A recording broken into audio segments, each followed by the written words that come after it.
രണ്ടാളും കല്യാണം കഴിഞ്ഞ് സ്വസ്ഥായാല് എനിക്ക് സമാധാനായിട്ടിരിക്കാം, അല്ല മരിക്കാം എന്ന് കരുതിയതാ. യോഗയില്ല. രാജഗോപാലിന്റെ അവിടെയും ജനാർദ്ദന്റെ അവിടെയും ഹോസ്റ്റലിലും ഒക്കെ അന്വേഷിച്ച് ഞാൻ എവിടെ എത്തിയിട്ടില്ല. ആസ്പത്രിയിൽ ആരൊക്കെ ഉണ്ട്? ആസ്പത്രിയിൽ നന്ദനും ഗൗരിയും ഉണ്ട്. അത് മാത്രം പോരല്ലോ, ഇങ്ങോട്ട് വന്നിട്ടാവുന്ന ആദ്യം വിചാരിച്ചു. അതും ഇല്ലാന്ന് അറിഞ്ഞപ്പോ ആകെ ബേജാറായിരിക്കാം. മുമ്പൊക്കെ എത്ര വഴക്കിട്ട് പോയാലും രാത്രിയാവുമ്പോ വീട്ടിലെത്താതിരുന്നിട്ടില്ല. ഇതിപ്പോ രാവിലെ ആയിട്ടും വന്നല്ലോ. പൂവാമ്പാടത്തെ കളപ്പുരയിൽ കിടന്ന് ഉറങ്ങായിരുന്നു. അമ്മു ആസ്പത്രിയിലാ, നിന്നെയും കൂട്ടി ചെല്ലാനാ ഞാൻ വന്നേ. എന്താ പിന്നെ ഇളകി അപസ്മാരം?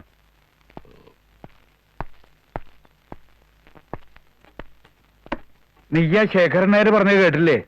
കേട്ടു. പിന്നെന്താ? വിവരം പറഞ്ഞു കഴിഞ്ഞില്ലേ? കുട്ടിയമ്മ പൊക്കോട്ടെ. ആസ്പത്രിയിലേക്ക് ചെല്ലാൻ പറഞ്ഞത് കേട്ടില്ലേ? അതും കേട്ടു. പോണല്ലേ? ഇല്ല. അവിടെ അവളുടെ നന്ദൻ ഉണ്ടാവൂലോ. നീ ഇങ്ങനെ ആയാൽ എങ്ങനെയാ വേണു? കഷ്ടമാ. ആവശ്യമില്ലാത്തടത്തേക്ക് കയറി ചെല്ലാതിരിക്കാനുള്ള വിവരമൊക്കെ എനിക്ക് അയച്ചാ. എനിക്ക് പറയാനുള്ളത് ഞാൻ പറഞ്ഞു. ഇനി നിന്റെ ഇഷ്ടം. ആവശ്യമില്ലാത്ത ഇടമോ ഉള്ള ഇടമോ എന്നൊക്കെ പറയാൻ എനിക്കിപ്പോ അധികാരമില്ലല്ലോ. നീ വലുതായി പോയില്ലേ?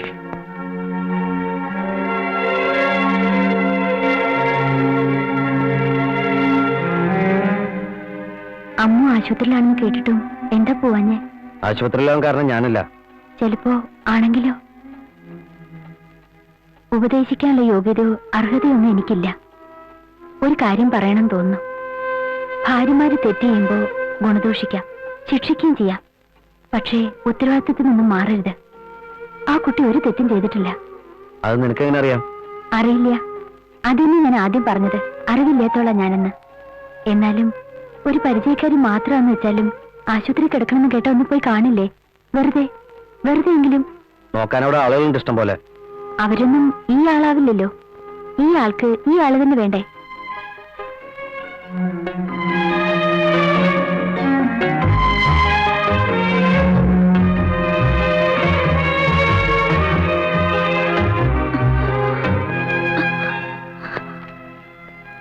എന്തിനാ വേണോട്ട് എന്നോട് പിണങ്ങിപ്പോയത്? ഞാനൊരു തെറ്റും ചെയ്തിട്ടില്ലല്ലോ. നീ ഇറങ്ങിപ്പോയ ഉടനെ ഇവള് തലചുറ്റി വീണു. അപ്പൊ തന്നെ ഇങ്ങോട്ട് കൊണ്ടുവന്നു. ഇനി വേണോട്ടും വിളിച്ച എപ്പോ വേണമെങ്കിലും എവിടേക്ക് വേണമെങ്കിലും ഞാൻ വരാം. ഇപ്പൊന്നും പറയണ്ട, റെസ്റ്റ് എടുക്ക്. നന്ദേട്ടൻ വന്നില്ലേ? ഡോക്ടറെ അടുത്ത് പോയിരിക്കുക. ഞാൻ എന്ത് ചെയ്യണമെന്ന് ഡോക്ടർ പറയണേ? നന്ദ, അത് ഡോക്ടർ ഇപ്പൊ എന്നോട് സംസാരിച്ചു. അമ്മു ഗർഭിണിയാണ്.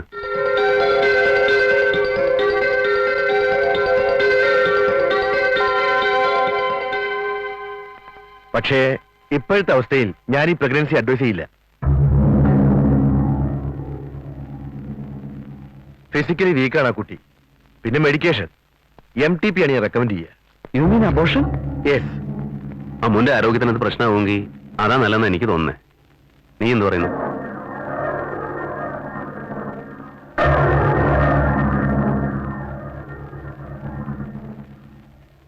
അമ്മ എന്ത് പറഞ്ഞു? ഡോക്ടർ അങ്ങനെ പറഞ്ഞിട്ടല്ലേ മോളെ? ഡോക്ടറല്ല, ആരും പറഞ്ഞില്ല, സമ്മതിക്കില്ല.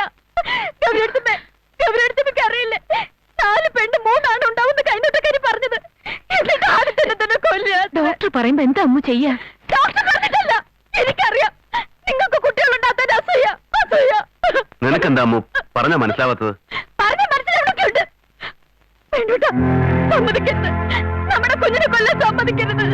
സമ്മതിക്കാൻ വേണ്ടൂട്ട. അമ്മന് സമ്മതമല്ലെങ്കിൽ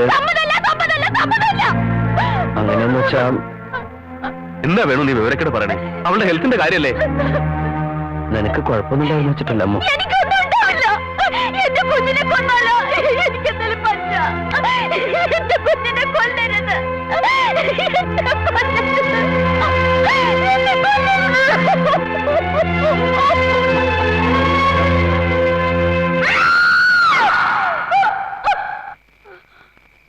അമ്മു,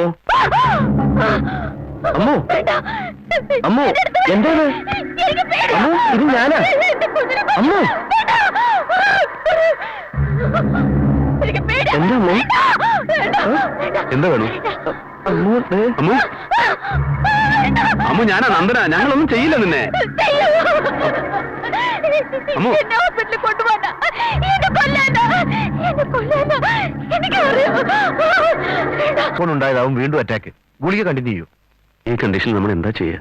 അവളെന്തെങ്കിലും കടുങ്ങുകയും ചെയ്യുന്നതിന്റെ പേടി. അബോർഷൻ വേണ്ടെന്ന് വെക്കാം, അതേ വഴിയുള്ളൂ. 100% ഷൂറാക്കാനാണ് ഞാൻ അന്നത് പറഞ്ഞത്. നിർബന്ധം പിടിച്ച സംഗതി കൂടുതൽ കോംപ്ലിക്കേറ്റഡ് ആവുകയുള്ളൂ. അവളുടെ ഹെൽത്ത് ഓരോ നിമിഷവും ശ്രദ്ധയുണ്ടാവണം. വൈദ്യശാസ്ത്രത്തിനും അതീതമായി എന്തൊക്കെയുണ്ടെന്നല്ലേ പുതിയ തിയറി? വിശ്വാസങ്ങള്, മനസാന്നിധ്യം, ഇതൊക്കെ നമുക്ക് ശ്രമിക്കാം. എന്തായാലും എന്റെ അമ്മൂന് കുഴപ്പമൊന്നും ഉണ്ടാകാതിരുന്നാ മതി. നിങ്ങളിങ്ങനെ ഓടിപ്പടച്ച് വരേണ്ട കാര്യമൊന്നും ഉണ്ടായിരുന്നില്ല. ഇടത്തെ കാലിനും കൈക്കും ഒരു തരിപ്പ്, ഇത്രയേ ഉള്ളൂ. സ്വാമി മാഷ് പറഞ്ഞിട്ടാ ഞങ്ങള് വിവരം അറിഞ്ഞത്.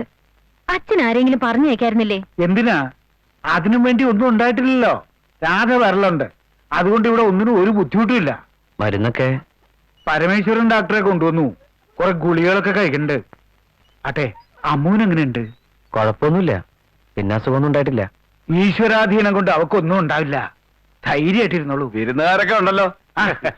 വരിക വരിക, ഇരിക്കുക. കണ്ടപ്പോ മാഷുടെ അസുഖമൊക്കെ പറന്നു അല്ലേ? അത്രയ്ക്കൊന്നും ഉണ്ടായിരുന്നില്ല, ഇവരൊക്കെ പേടിച്ചു വന്നതാ. നന്ദൻ സാർ വന്നില്ലേ? ഇവിടെ ഇല്ല, ടൂറിലാണ്. 4-5 ദിവസം കഴിയും വരാൻ. മോളെ, അടുക്കളയിൽ രാധ ഉണ്ടാവും, ചായ എടുക്കാൻ പറയും. ആ വേണു, ജോലിയൊക്കെ എങ്ങനെയുണ്ട്? കുഴപ്പമില്ല. രാധേ, ആ ഞാൻ ചായ കൊണ്ട് അങ്ങോട്ട് വരാൻ നിൽക്കായിരുന്നു. എന്നോട് ചിലത് മറച്ചു വെച്ചു നീ അല്ലേ? മറച്ചു വെക്കേ? അതെ. എന്താ ഞാൻ പറഞ്ഞത് ശരിയല്ലേ? ഗൗരിയടുത്ത് എന്താ പറയണമെന്ന് എനിക്ക് മനസ്സിലാവുന്നില്ല. പിന്നെ എങ്ങനെ ഞാൻ ശരിയും തെറ്റും പറയാ? അവനോ നീയോ നേരത്തെ എന്നോട് ഒരു വാക്ക് പറഞ്ഞിരുന്നു വെച്ചാല്? ഓ അതോ?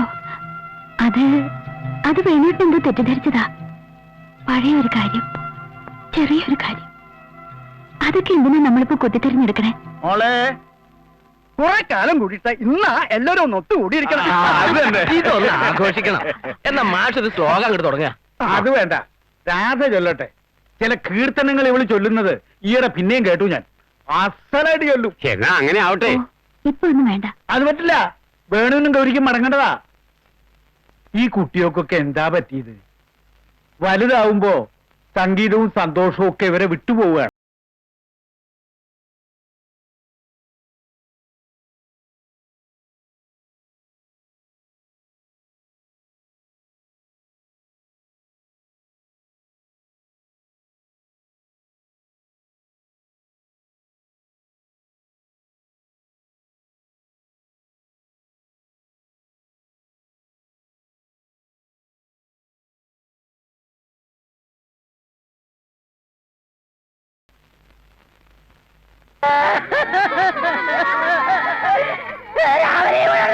പോയതാണല്ലോ. എനിക്ക് എന്നെ കുട്ടികൾക്ക് ആരുമില്ലാണോ?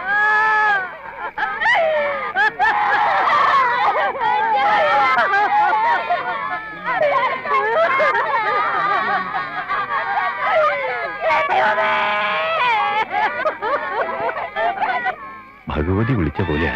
മുഖത്തെഴുത്ത് കഴിഞ്ഞ് മുടി വയ്ക്കാൻ തുടങ്ങായിരുന്നു. പെട്ടെന്ന് കുഴഞ്ഞു വീണു, അപ്പൊ തന്നെ കഴിഞ്ഞു.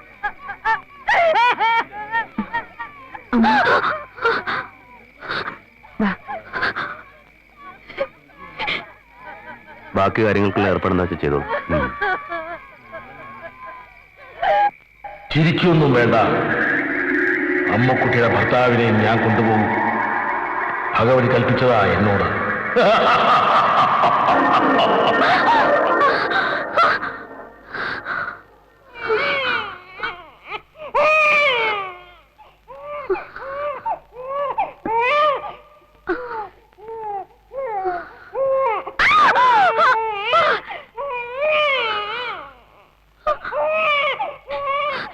പെണ്ണൂട്ടിന് ഇവിടെ വല്യമ്മേ? കാപ്പി കുടിക്കണു, വീട്ടിലേക്ക് പോണെന്ന് പറഞ്ഞ് നിൽക്കുക.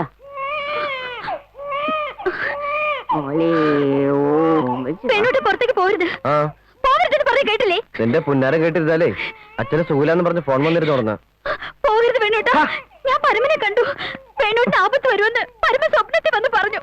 പെണ്ണൂട്ട് അറിയില്ലേ, എന്റെ കൈരേഖയും വെള്ളത്തിന് കൈരേഖയും ഒരുപോലെ. അതിന് സ്വപ്നം സത്യവും. എന്റെ തലയിൽ ഗൗളിയും വീണ് വേണോട്ടാ. നിനക്ക് അങ്ങനെ പല വിഡിത്രവും മണ്ടത്തരവും ഒക്കെ തോന്നാം. സയൻസ് ആകാശം കിടന്ന് അപ്പുറത്തേക്കാ. അതിന്റെ ഇടയിൽ അവളുടെ രേഖാശാസ്ത്രവും ഗൗളിശാസ്ത്രവും. ഇന്ന് പോരുത് വേണോട്ടാ. ഞാൻ നീ ഇവിടെ മാറിക്കുന്നു. എനിക്ക് കയ്യിന്ന് വിടുന്നു. ഇത് ശരിയായില്ല. പെണ്ണോട്ട് പുറത്തേക്ക് പോകാൻ നിൽക്കുന്നു. ആ ഫോൺ വന്നു പറഞ്ഞു. പോകണ്ടെന്ന് പറ, എനിക്ക് പേടിയാ. നീ എന്താ കൊച്ചു കുട്ടികളെ പോലെ? വെള്ളത്തിന് വിധിയാവും എനിക്ക്. പെണ്ണോട്ട് ആപത്ത് പറ്റും. മാനന്താ ഒന്നുമില്ലെന്ന് വേണു. അച്ഛനെ ഞാൻ കൊണ്ടുപോകാൻ ഡോക്ടറെ അടുത്തേക്ക്. അതാവാം, പക്ഷെ എന്റെ കടമ ഞാൻ തന്നെ ചെയ്യണമല്ലോ. എന്തൊരു വാശിയാ വേണത്? വാശി എനിക്ക് വാശി. അവിടെ ഒരാൾ ആരോരും ഇല്ലത് അനാഥായിട്ട് കഴിയുക. ഇവളിങ്ങനെ വിഷമിച്ച് നിൽക്കുമ്പോ പോണ്ടെന്നേ ഞാൻ പറഞ്ഞുള്ളൂ.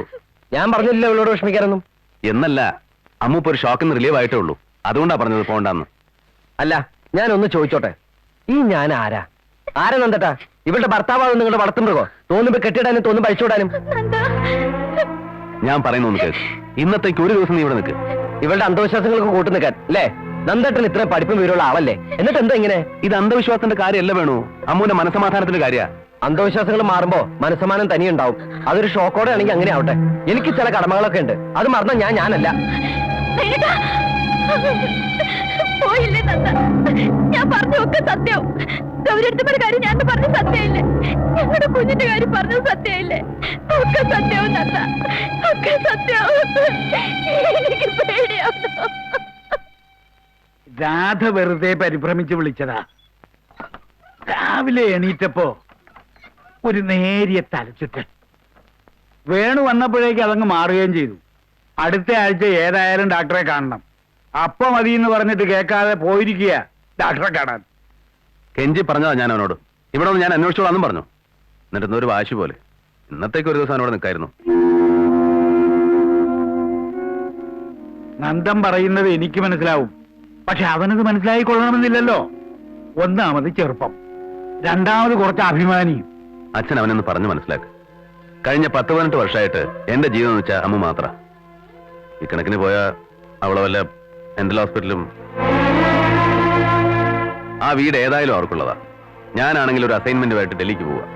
അവർക്കൊരു ശല്യമായിട്ട് ഞാനും ഗൗരി അവിടെ ഉണ്ടാവില്ല. ആ വിഷമം വേണ്ട അവന്. നീ അവരായി, ആ വീടായി, അവരുടെ ജീവിതമായി. അവനത് ആവില്ല ചിലപ്പോ ആഗ്രഹിക്കുക. ഇവിടെ എന്റെ കൂടെ നിൽക്കാനാവും. അതും എനിക്കറിയാഞ്ഞിട്ടല്ല. ചെറുപ്പം മുതലേ അവളവിടെ വളർന്നതുകൊണ്ട് പെട്ടെന്ന് ഇങ്ങോട്ട് പറിച്ചു മാറ്റാന്ന് വെച്ചാ, അതും ഇപ്പോഴത്തെ ഈ ഒരു അവസ്ഥയില് ഞാൻ എന്താ ചെയ്യാ?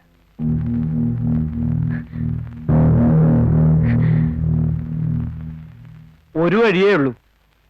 ഞാൻ അവിടെ വന്ന് താമസിക്കാൻ കുറച്ചു ദിവസം. എന്നെ ഒറ്റയ്ക്കാക്കി എന്നുള്ള വിഷമം അവനുണ്ടാവില്ല.